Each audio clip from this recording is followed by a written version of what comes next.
Hi అండి. అందరికీ నమస్కారం. Welcome to my channel. ఈ వీడియోలో ఏపీ ప్రభుత్వ ఉద్యోగులకు మరియు పెన్షనర్లకు పెండింగ్ బిల్లుల చెల్లింపులపై మంత్రి సత్యకుమార్ గుడ్ న్యూస్ అండి. దీనికి సంబంధించిన పూర్తి వివరాలు ఈ వీడియోలో తెలుసుకుందాము. వీడియో ఎక్కడే గాని స్కిప్ చేయకుండా ఎండ్ వరకు చూసేయండి. అప్పుడే ఇన్ఫర్మేషన్ పూర్తిగా అర్థమవుతుంది. అలాగే వీడియో చూస్తున్న ప్రతి ఒక్కరు వీడియోకి లైక్ చేయండి ఫ్రెండ్స్. ఈ వీడియోని తోటి ఉద్యోగ, పెన్షన్ మిత్రులతో అయితే షేర్ చేయండి. కొత్తగా మన ఛానల్ చూస్తున్న వారు ఇంకా ఎవరైనా సబ్స్క్రైబ్ చేసుకోకుంటే వెంటనే మన ఛానల్‌ని సబ్స్క్రైబ్ చేసుకోండి. దీని ద్వారా నేను చేసే లేటెస్ట్ వీడియోస్ అన్నీ మీ వరకు రీచ్ అవుతాయి. ఇక ఆలస్యం చేయకుండా వివరాల్లోకైతే వెళ్ళిపోదాము. ఫ్రెండ్స్, ఇక విషయానికొచ్చినట్టయితే ఆంధ్రప్రదేశ్ రాష్ట్ర ప్రభుత్వ ఉద్యోగులు మరియు పెన్షనర్ల చిరకాల నిరీక్షణకు తెరదించుతూ వారి పెండింగ్ బిల్లుల చెల్లింపుల విషయంలో కూటమి ప్రభుత్వం నుండి ఒక అత్యంత తీపి కబురు అందింది. రాష్ట్ర ఆరోగ్య శాఖ మంత్రి సత్యకుమార్ గారు ఉద్యోగుల సమస్యలపై స్పందిస్తూ పెండింగ్‌లో ఉన్న అన్ని బకాయిలను త్వరలోనే పూర్తి స్థాయిలో చెల్లిస్తామని హామీ ఇవ్వటం ఒక గొప్ప ఆశాకిరణంగా కనిపిస్తోంది. కేవలం మాటలకే పరిమితం కాకుండా కొత్త పీఆర్సీ కమిషన్‌ను ఏర్పాటు చేసే దిశగా ప్రభుత్వం అడుగులు వేస్తోందని ఆయన స్పష్టం చేశారు. రాష్ట్ర ప్రభుత్వ ఉద్యోగుల సంక్షేమానికి తమ కూటమి ప్రభుత్వం పూర్తి స్థాయిలో కట్టుబడి ఉందని, వారి అభివృద్ధి కోసం ఎంతటి కష్టాలకైనా సిద్ధమని మంత్రులు పయ్యావుల కేశవ్ మరియు సత్యకుమార్ గారు గట్టిగా నొక్కి చెప్పారు. ఈ సందర్భంగా వారు మాట్లాడుతూ రాష్ట్ర ఆర్థిక పరిస్థితి ఎంతో క్లిష్టంగా ఉన్నప్పటికీ ఉద్యోగుల కష్టాన్ని గుర్తించి ప్రతి నెల 1వ తేదీన జీతాలు అందేలా చర్యలు తీసుకుంటున్నామని వివరించారు.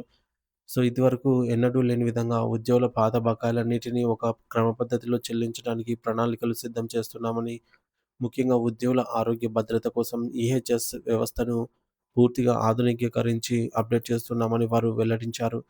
విజయవాడ నగరంలోని చారిత్రాత్మక తుమ్మలమ్మపల్లి కళాక్షేత్రంలో ఆంధ్రప్రదేశ్ ప్రభుత్వ ఉద్యోగుల సేవా సంఘాల ఐక్య కార్యాచరణ సమితి ఏపీజేఏసీ అమరావతి 4వ రాష్ట్ర మహాసభలు అత్యంత వైభవంగా అయితే జరిగాయి. ఈ సభకు రాష్ట్ర వ్యాప్తంగా నలుమూలల నుంచి వేలాది మంది ఉద్యోగులు తరలివచ్చారు. సభ ప్రారంభానికి ముందు ఏపీజేఏసీ అమరావతి అధ్యక్షులు బొప్పరాజు వెంకటేశ్వర్లు మరియు ప్రధాన కార్యదర్శి పలిశెట్టి దామోదర్ గారు నేతృత్వంలో లెనిన్ సెంటర్ నుండి ఏలూరు రోడ్డు మీదకు ఒక భారీ ప్రదర్శన అంటే భారీ ర్యాలీ నిర్వహించారు. ఈ ర్యాలీలో ఉద్యోగుల నినాదాలు వింటుంటే ఆకాశాన్ని మిన్నంటుతున్నట్టుగా ఉంది.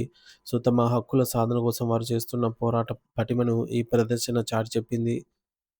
అనంతరం జరిగిన బహిరంగ సభకు మంత్రులు పయ్యావుల కేశవ్ మరియు సత్యకుమార్ గారు ముఖ్య అతిథులుగా హాజరై ఉద్యోగుల సమస్యలను సావధానంగా విన్నారు.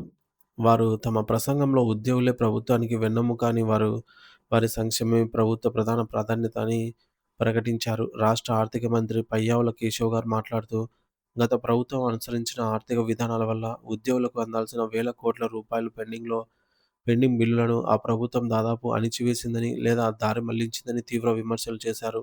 గత 5 ఏళ్లలో ఉద్యోగులు పడిన ఇబ్బందులను తాము దగ్గర ఉండి చూశామని, అందుకే ఇప్పుడు ఎన్ని ఆర్థిక ఇబ్బందులు ఉన్నప్పటికీ సంక్షేమ పథకాలతో పాటు ఉద్యోగుల జీతాలను 1వ తేదీనే ఇవ్వాలని ముఖ్యమంత్రి గారు దృఢ నిశ్చయంతో ఉన్నారని చెప్పారు.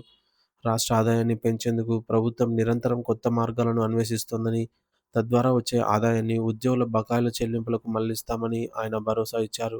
కొంచెమైనా ఆలస్యం కొంచెం ఆలస్యమైనా సరే ఉద్యోగులకు చెల్లించాల్సిన ప్రతి పైసాను వడ్డీతో సహా లేదా వారి హక్కుగా పూర్తి స్థాయిలో అందిస్తామని, ఎవరూ ఆందోళన చెందాల్సిన అవసరం లేదని ధైర్యం చెప్పారు. మరోవైపు వైద్య ఆరోగ్య శాఖ మంత్రి సత్యకుమార్ గారు మాట్లాడుతూ ఉద్యోగుల ఆరోగ్యానికి అత్యంత ప్రాధాన్యత ఇస్తున్నామని చెప్పారు. ప్రస్తుతం అమల్లో ఉన్న ఈహెచ్ఎస్ పథకంలో ఉన్న లోపాలను సవరించి కార్పొరేట్ ఆసుపత్రులలో ఉద్యోగులకు నగదురహిత వైద్యం సజావుగా అందేలాగా చర్యలు తీసుకుంటున్నామని తెలిపారు. గతంలో మెడికల్ క్లెయిములు రావడానికి దాదాపు 18 నెలల సమయం పట్టేదని, ఆ పరిస్థితిని మార్చి కేవలం 3 నెలల్లోనే క్లెయిమ్ సెటిల్ అయ్యేలాగా వ్యవస్థను ప్రక్షాళన చేస్తున్నామని వెల్లడించారు. ఇది ఉద్యోగుల కుటుంబాలకు ఎంతో ఊరటనిచ్చే విషయమని ఆయన పేర్కొన్నారు. అలాగే కేంద్ర ప్రభుత్వం ప్రవేశపెట్టిన శ్రీ పథకం ద్వారా రాష్ట్ర వైద్య ఆరోగ్య శాఖకు అదనపు నిధులు అందుతాయని, దీనివల్ల వైద్య సదుపాయాలు మరింత మెరుగవుతాయని ఆయన వివరించారు. ఈ మహాసభలో ఏపీజేఏసీ నాయకులు, మంత్రులు ముందు పలు కీలక డిమాండ్‌లనైతే వీరి ముందు ఉంచడం జరిగింది. ముఖ్యంగా కొత్త పీఆర్సీ కమిషన్‌ను వెంటనే నియమించాలి. 12వ పీఆర్సీ కమిషన్ అని, ధరల పెరుగుదలకు అనుగుణంగానే మధ్యంతర భృతి ఐఆర్ ప్రకటించాలని కోరారు.